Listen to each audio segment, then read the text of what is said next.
Shocking images are coming out of Los Angeles as once again Trump is showing that he is completely inept when it comes to being our commander-in-chief. Gavin Newsom shared stunning images of our National Guards sleeping on the floor because of Trump, who failed to consider where these deployed troops were going to sleep. And it's actually even worse than that. I've got some more shocking details to show you about how Trump is handling this, as well as some shocking evidence to show that these troops, well, maybe not these ones specifically, but the LAPD and other law enforcement are targeting journalists. If you're enjoying this kind of coverage, make sure to subscribe to Really American and stay informed on what MAGA is up to and doesn't want you to know.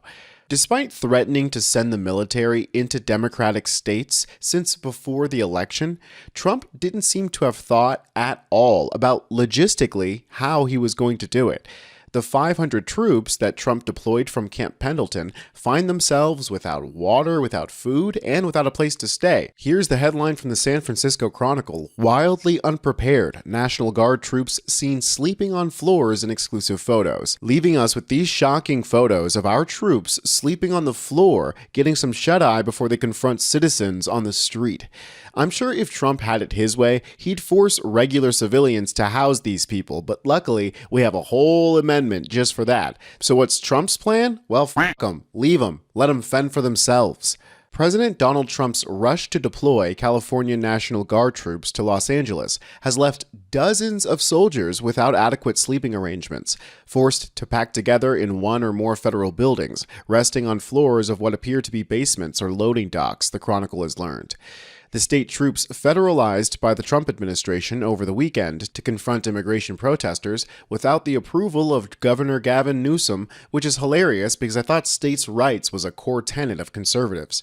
The state troops were wildly unprepared, said a person directly involved with the deployment, who asked to remain anonymous because they are not authorized to speak on the issue. There's going to be more whistleblowers from this administration than there are in the NBA Finals. The troops, whose makeshift quarters are shown in photographs exclusively obtained by the Chronicle, arrived without federal funding for food, water, fuel, equipment, or lodging, said the source, who was granted confidentiality under Chronicle policies. This person said state officials and the California National Guard were not to blame. This disaster is laid directly at the feet and tiny hands of Donald Trump himself. This is what happens when the President and the Secretary of Defense, Pete Hegseth, demand the National Guard state assets deploy immediately with no plan in place and no federal funding available for food, water, fuel, and lodging, the source said. This is really the failure of the federal government. If you're going to federalize these troops, then take care of them. Senior military leaders advised Monday that the California troops could continue sleeping on floors or outdoors until Thursday, at which point federal officials would decide whether or not to make more permanent lodging plans, the source said. Yeah, we'll leave them until Thursday and then we'll decide whether or not to, I don't know, get a hotel, put up some fucking tents. By Monday afternoon, additional National Guard troops were expected to reach Los Angeles, upping the total from around 300 late Saturday to more than 2,100. Holy crap. It was unclear whether the new arrivals would stay at night, the source said, with only a few hundred available tents. I knew that Trump wasn't good at math, but there's a pretty big difference between 2,100 and 300. Currently, there is no plan for where everyone is sleeping tonight, the source said, adding that there was an urgent need to find more portable bathrooms and dumpsters for garbage. The Pentagon and the California National Guard did not immediately respond Monday for requests to comment on the situation. Now, what exactly is Trump having our good troops do? Well, the age-old tradition of targeting journalists, of course.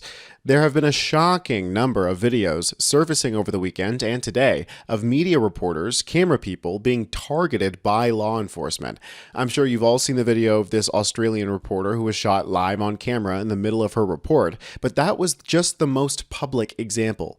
CPJ, which is the Committee to Protect Journalists, reports that at least 4 journalists have been assaulted by law enforcement, one of them requiring emergency surgery. Here's the headline: Law enforcement injure multiple journalists, others assaulted while covering Los Angeles protests. Officers shot Ryan Mena, a crime reporter with the LA Daily News, and freelance reporter Sean Buckner Carmichael with pepper balls and tear gassed them on Friday and Saturday while they reported. Nick Stern, a British freelance photojournalist based in LA, had emergency surgery after a 3-inch plastic bullet struck his leg on Sunday. We'll take a more look at that case in a second. Officers also shot Lauren Tomasi. That was the Australian reporter that we talked about earlier that you've probably already seen before. Adam Rose, secretary of the Los Angeles Press Club, has documented more than 20 incidents of obstruction and attacks against members of the media since protests began, and I'll show you some more of those in a second. Here's the British photographer who was injured by the plastic bullet. Nick Stern was covering the protests against Immigration and Customs Enforcement on Sunday when he said a 3-inch plastic bullet tore into his thigh.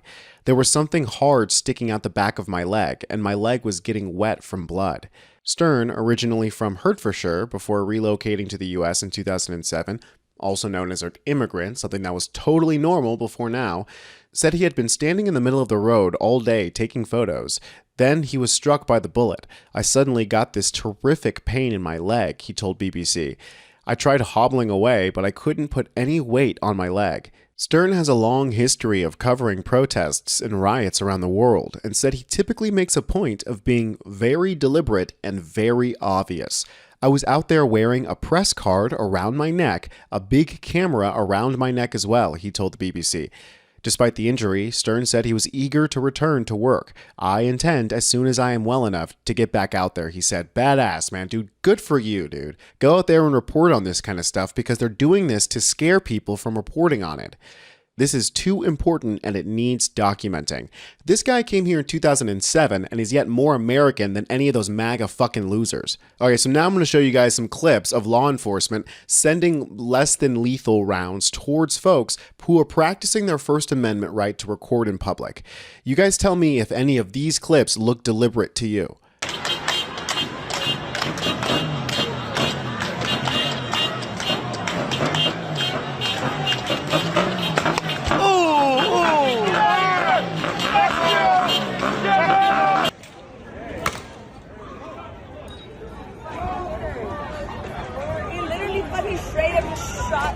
I don't know about you guys, but it's very clear that this officer says something to this officer takes aim at the guy recording and shoots him. Like, that's absolutely deliberate as hell. And these guys are clearly journalists. They're not setting anything on fire. They're recording the police. That's their First Amendment right. It seems like law enforcement has gotten even bolder since 2020. And with Pete Hegseth in charge of the DOD, the next time Trump gives the orders to shoot, I don't think it'll be less than lethal rounds that the National Guard will be sending towards protesters. Folks, stay safe out there. Take care of each other, but make your voice heard. I'm Tony Hinderman with Really American, and I'll catch you next time.